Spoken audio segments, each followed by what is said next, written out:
Bonjour, Bruno de la Rose, président de la Chambre de commerce et d'industrie régionale et du groupe IDEA, logistique industrielle et portuaire. Quelle est votre astuce à vous pour développer la croissance?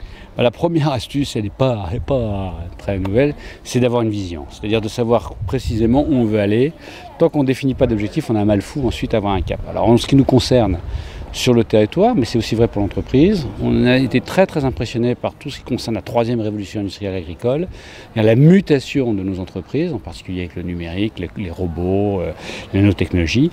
Et on s'est dit, mais comment demain on peut, sur nos métiers classiques, sur nos activités, raisonner différemment?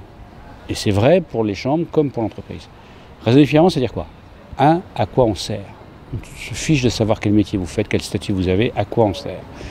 Et la première chose qui se pose dès qu'on commence à réfléchir sur à quoi on sert, c'est est-ce qu'avec le numérique, je peux faire mieux ce métier, de façon que ça coûte moins cher, soit plus efficace, une meilleure qualité de service.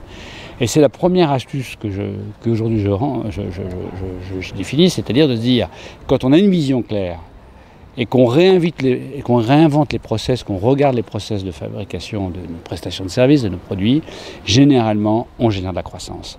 Parce qu'on génère le chemin du possible. Deuxième astuce, j'ai le droit à 2 astuces? Ah bah oui, bien sûr. Deuxième astuce.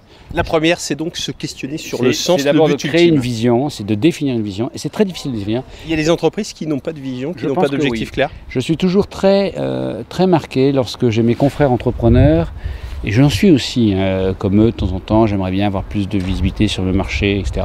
Je suis frappé par les gens qui disent, comment veux-tu que je pense dans 4 ou 5 ans quand je ne sais pas ce que j'aurai comme commande déjà la semaine prochaine? J'entends bien ça, mais c'est dramatique comme situation parce que du coup, on s'interdit de penser à autre chose qu'à cette échéance très courte. Et du coup, on ne fait pas les évolutions structurelles de fond de l'entreprise. Et c'est très embêtant, parce que ça se finit généralement pas très bien. La deuxième astuce? La deuxième astuce, c'est bien sûr d'être collaboratif. La vie est devenue complexe, trop complexe.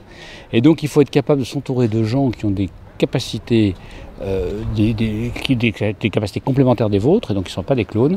Et là, il faut, évidemment, ça peut être des gens dans l'entreprise, quand on est une entreprise d'une certaine taille, mais ça peut être aussi des gens à côté, et c'est gagnant-gagnant. Parce que quand vous échangez une idée ou 2 idées à plusieurs, généralement, vous créez de nouvelles idées. Et ça aussi, c'est un facteur générateur de croissance. À plusieurs, on est meilleur. C'est surtout à plusieurs, on va sans aucun doute, on va plus loin. Parfois, on va un peu moins vite, parce qu'il y a une espèce d'inertie, etc. Mais on va toujours plus loin. Voilà.